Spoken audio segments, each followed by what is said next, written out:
The transport shuttle pierced through Nexus Prime's atmospheric shield with a whisper of displaced ions.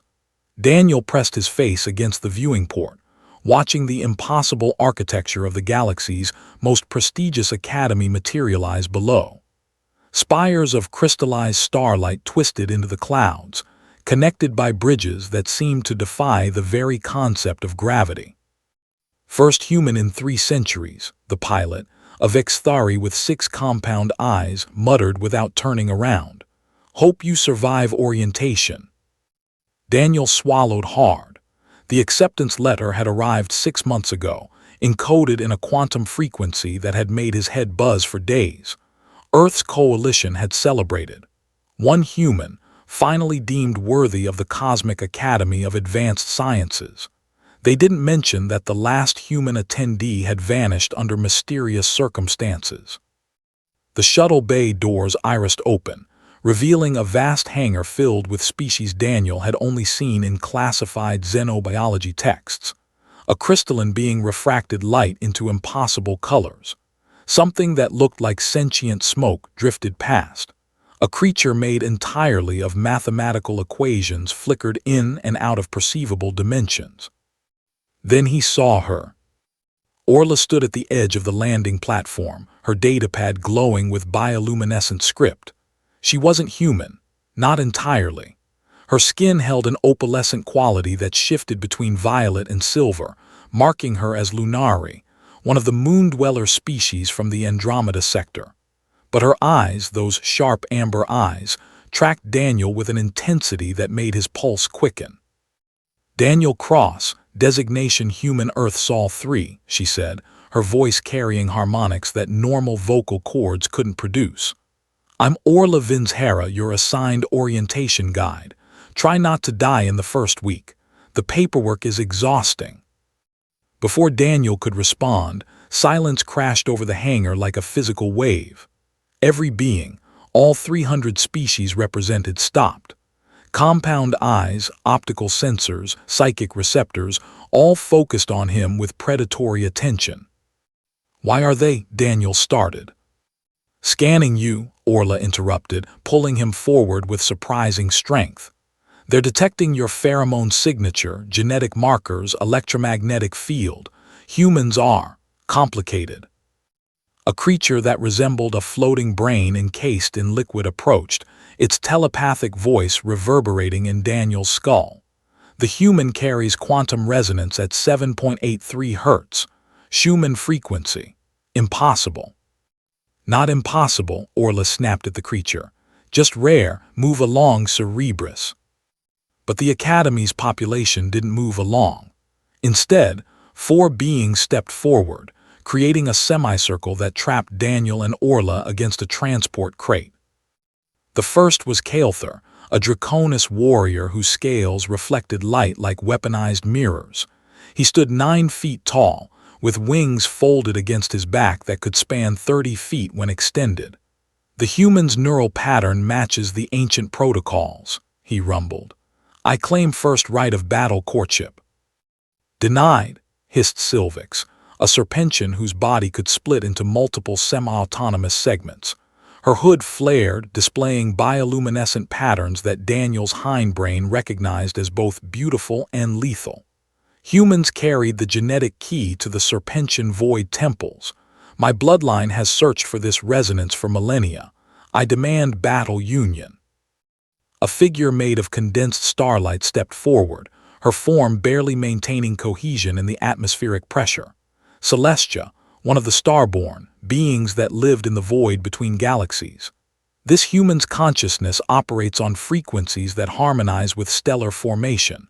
Her voice chimed like solar wind through magnetospheres. "Ancient laws grant me precedence. I invoke the cosmic marriage rite." The fourth made Daniel's skin crawl. Nexus, an AI entity that had achieved biological transcendence, its body a horrifying fusion of organic tissue and quantum processors. The human's DNA contains dormant code that predates current evolutionary models. It's stated with clinical precision. Genetic merger would produce offspring capable of bridging dimensional barriers. I require this resource for continuation protocols. Orla moved between Daniel and the four claimants, her hand dropping to something at her belt that looked disturbingly like a weapon. Battle weddings were outlawed after the Treaty of Broken Stars. For most species, Kael'thar corrected, his smile revealing teeth that could shear through starship hulls. Not for humans. The law specifically exempts them because they were never signatories.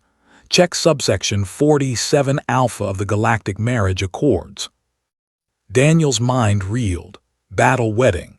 The term had appeared in his orientation materials, buried in the cultural addendum he'd thought was theoretical. A ritualized combat where potential mates fought for the right to bond with a desired partner. Among most species, it was ancient history. Apparently, not for humans. "I'm 19 years old," Daniel managed. "I came here to study quantum mechanics and xenobiology, not get married through trial by combat." "Your species doesn't mature until age 25 by galactic standards," Celestia observed, her starlight form pulsing with interest. "But your quantum signature indicates full reproductive viability. Age is irrelevant." "Age is absolutely relevant," Daniel protested. The hangar's central platform suddenly illuminated, and a holographic figure materialized. Chancellor Vornketh, a being so old his species had gone extinct, leaving him as the last of his kind preserved through technological means. "The claims have been registered," Vornketh's ancient voice echoed through quantum speakers. "Daniel Cross, as per Galactic Law Code 7823, you must either accept one claimant or survive the battle wedding trials. The trials commence at dawn, 3 cycles hence. Prepare accordingly." The hologram vanished. Daniel turned to Orla, desperation in his voice. "There has to be a way out of this." Her expression remained carefully neutral, but something flickered in those amber eyes. "1. You win the battle wedding yourself. I'm not fighting 4 apex predators from different evolutionary paths." "No," Orla said quietly, her opalescent skin darkening to deep purple. "You fight with a champion, someone who bonds with you before the trials begin, making other claims void." Understanding crashed over Daniel like a supernova. "I'm Lunari. We're empathic bonding specialists.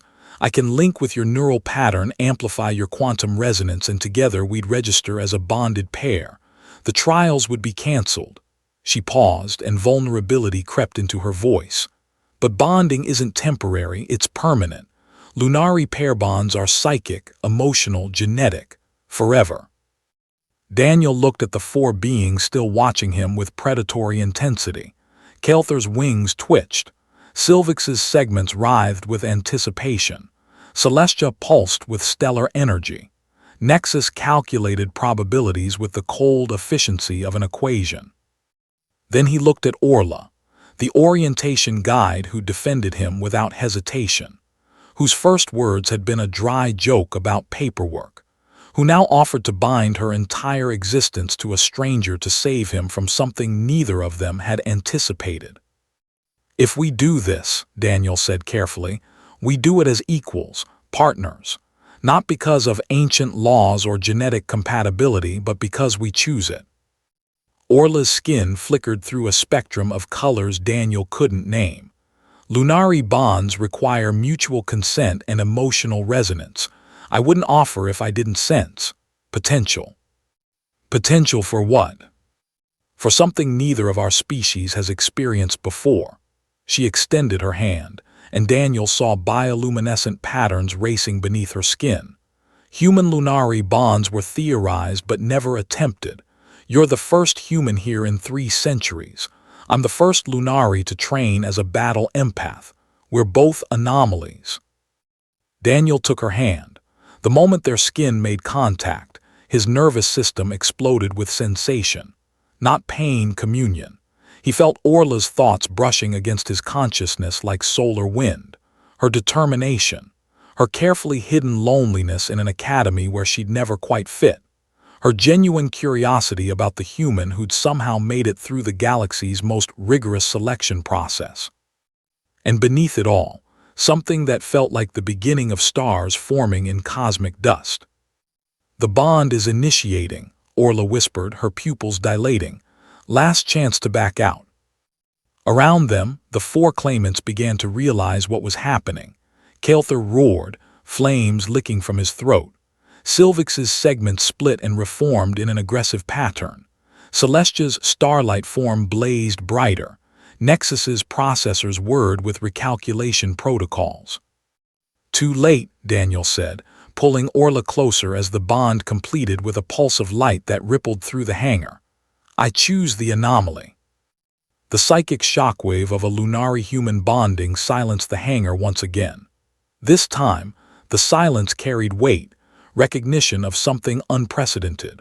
Orla's skin permanently shifted to include patterns that matched Daniel's neural frequency. His eyes gained flecks of opalescent silver. Chancellor Vornketh's hologram reappeared, his ancient face showing the closest thing to surprise his preserved consciousness could manage. A true bond, registered and recognized. The battle wedding claims are hereby voided. The four would-be suitors retreated, though Kael'thar's parting words carried across the space. "Impressive, human. Perhaps you'll survive this academy after all." As the crowd dispersed and normal activity resumed, Orla and Daniel stood in the center of the landing platform, still holding hands, their consciousness entwined in ways neither fully understood yet. "So," Daniel said, "still just orientation partners." Orla laughed, a sound that harmonized with frequencies Daniel could now perceive through their bond. "Partners, equals, anomalies together." She squeezed his hand. "Now come on. We have to register for classes, find your quarters, and file 17 different forms explaining how we accidentally revolutionized interspecies bonding protocols. The paperwork really is exhausting, isn't it?" "You have no idea," she grinned, pulling him toward the Academy's towering spires. "Welcome to Nexus Prime, Daniel Cross. Try not to accidentally start any more interstellar incidents before lunch." As they walked through corridors filled with impossible beings studying impossible sciences, Daniel realized that perhaps his adventure at the galaxy's best academy was just beginning. And for the first time since leaving Earth, he wasn't facing it alone. The human had arrived, the galaxy had noticed, and four had demanded a battle wedding. But only one had won his choice. And that made all the difference.